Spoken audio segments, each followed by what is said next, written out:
Good morning. हम देख रहे हैं पाठ योजना। पिछले वीडियो में हमने देखा था पाठ योजना बनाने हेतु प्रमुख बिंदु मैंने समझाए थे, कालखंड और प्रकरण तक, और इसके विषय में कुछ आवश्यक जानकारी भी दी थी। अब कालखंड विषय प्रकरण लिखने के बाद जो अगला पॉइंट आता है वो आता है सामान्य उद्देश्य। ये तो ब्लैक बोर्ड की जानकारी दी थी मैंने। फिर अब आता है सामान्य उद्देश्य। सामान्य उद्देश्य में विद्यार्थी सोचते हैं सामान्य उद्देश्य में क्या लिखें, तो सामान्य उद्देश्य उस पाठ के लिए सब में एक सा ही होता है।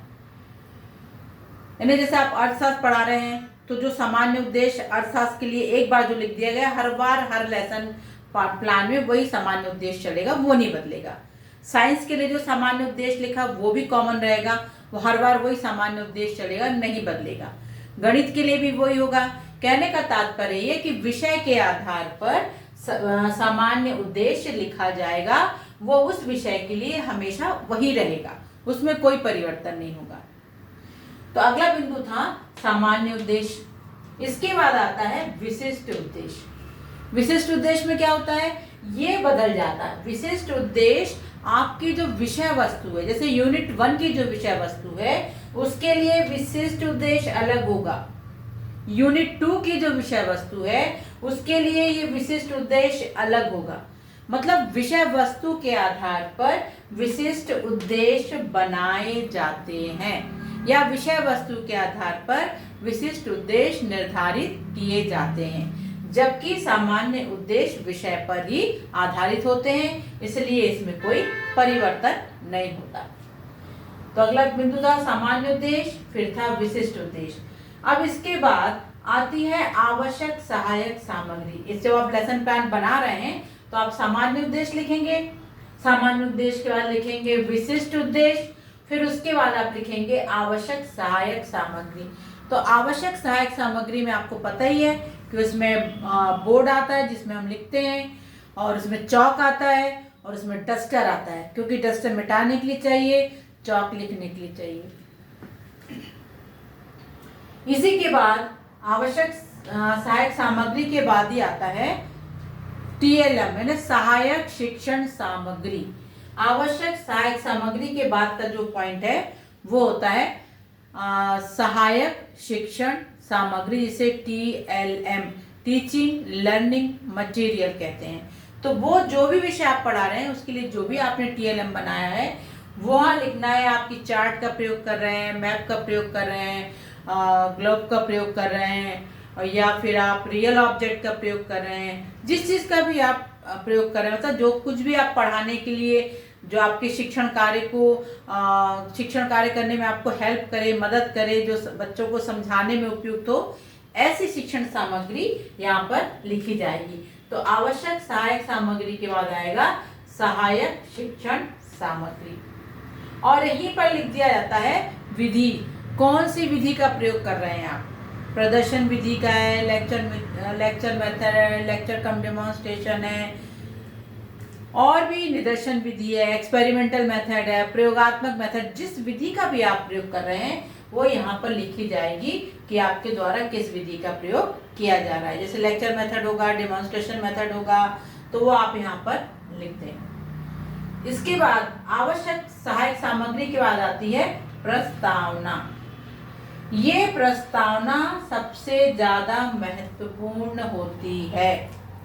प्रस्तावना में क्या होता है, प्रस्तावना में शिक्षक अपने प्रकरण को निकलवाने के लिए प्रश्न करता है, विद्यार्थियों से प्रश्न करता है।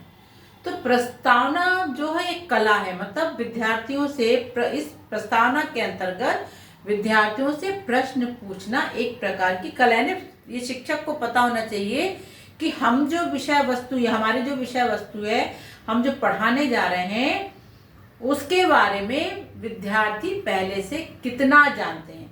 यानी जो प्रस्तावना के प्रश्न है वो इस बात से या इस प्रकार के प्रश्न से संबंधित होते हैं कि हम जो पढ़ाने जा रहे हैं, हम मतलब जो शिक्षक पढ़ाने जा रहा है उस विषय वस्तु के बारे में विद्यार्थी कितना जानते हैं।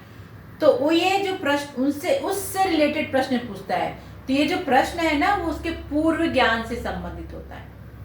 तो ये भी एक वाइवा का प्रश्न होता है कि प्रस्तावना के प्रश्न किस पर आधारित होना चाहिए। तो प्रस्तावना के प्रश्न विद्यार्थियों के पूर्व ज्ञान पर आधारित होना चाहिए, क्योंकि जो हम नवीन ज्ञान देने जा रहे हैं ये देखने के लिए कि हम जो पढ़ाने जा रहे हैं उसके बारे में विद्यार्थी कितना जानते हैं।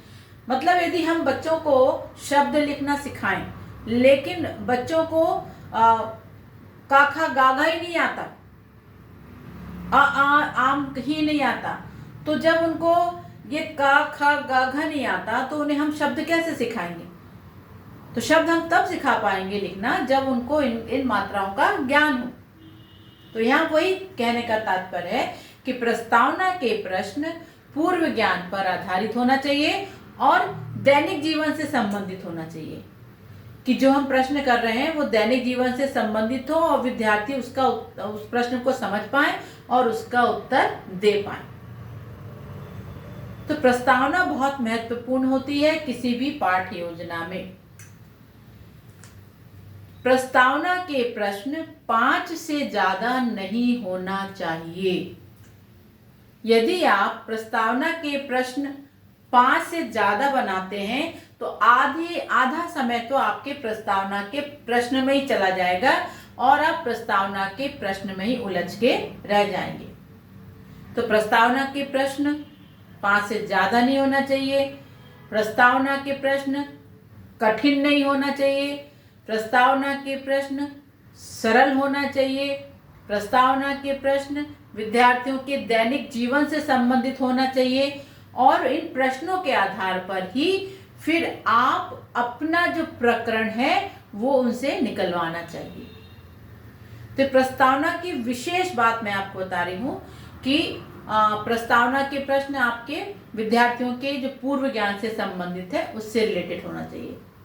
क्या होता है कि जो शिक्षक होता है वो कक्षा में जाके विद्यार्थियों से कई प्रश्न करता है और जब तक उसका वो प्रॉब्लमेटिक है ना समस्यात्मक प्रश्न निकल के नहीं आता तो प्रश्न पूछता ही जाता है, तो आधे से ज्यादा समय तो उसके प्रस्तावना के प्रश्न में निकल जाता है। तो करना क्या है कि प्रस्तावना के प्रश्न छोटे हो, सरल हो, कम हो। तो जहां तक 3 प्रश्न पूछे और आपके समस्यात्मक प्रश्न निकल जाना चाहिए। यदि 3 प्रश्न में निकलता तो आप और एक बढ़े ना, मैक्सिमम जो स्थिति है वो 5 से ज्यादा प्रस्तावना के प्रश्न नहीं होना चाहिए। जो वाइवा होता है, जो एग्जामिनर आता है वो भी आपसे पूछता है कि प्रस्तावना के प्रश्न किस पर आधारित होते हैं, तो आपका उत्तर होना चाहिए प्रस्तावना के प्रश्न पूर्व ज्ञान पर आधारित होते हैं। तो जब आप प्रस्तावना करते हैं और आखिरी प्रश्न आपका समस्यात्मक होता है, समस्यात्मक होता है मतलब विद्यार्थी या तो उस प्रश्न का उत्तर नहीं दे पाते और कई विद्यार्थी दे भी पाते हैं, तब भी वो समस्यात्मक है। क्या होता है, कई बार विद्यार्थी प्रश्न का उत्तर दे देते हैं तो शिक्षक सोचता अब तो प्रश्न का उत्तर मिल गया, अब मैं क्या कहूँ। उसके बावजूद भी आप उसको शाबाश बोलिए, उसके बावजूद आप बोलिए कि आज हम इस चीज का अध्ययन करेंगे। ये आपका प्रकरण निकल के आता है और जैसे ही आपने बोला आज हम इस चीज का अध्ययन करेंगे तो ये उद्देश्य कथन हो जाएगा शिक्षक का। समस्यात्मक प्रश्न निकल कर आया यानी आपका प्रकरण निकल कर आया और आपने उद्देश्य कथन किया कि आज हम इस चीज का अध्ययन करेंगे और उसी वक्त आपको यहाँ पर ये प्रकरण लिख देना है। तो आज बस यहीं तक, मिलते हैं अगले वीडियो में, बने रहिए मेरे साथ। Thank you.